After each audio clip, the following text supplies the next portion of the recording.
नबी करीम सल्लल्लाहु अलैहि वसल्लम ने फरमाया, एक दिन जन्नत और जहन्नम का आपस में मुबाहसा हो गया। जहन्नम कहने लगी कि मेरे अंदर जो लोग आएंगे ना, वो बड़े बड़े सरदार, बड़े बड़े मुतकब्बिर, बड़े बड़े जब्बार, बड़े बड़े लोग आएंगे, ये मेरी शायद फजीलत है। तो जन्नत ने जवाब में कहा कि मेरे अंदर तो गरीब और फकीर लोग ही आएंगे,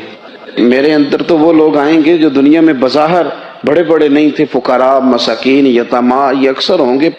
जब दोनों आपस में गुफ्तगू कर रहे थे ना,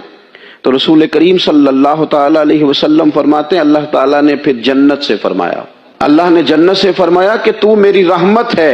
और मैं अपने बंदों में से जिस पर रहमत करूंगा ना, तेरी सूरत में उस पर रहमत कर दूंगा। और रब करीम ने इरशाद फरमाया जहन्नम से कि तू मेरा अजाब है, तो मैं अपने बंदों में से जिसको चाहूंगा तेरे ज़रिए अजाब दे दूंगा, लेकिन भर मैं तुम दोनों को ही डालूंगा।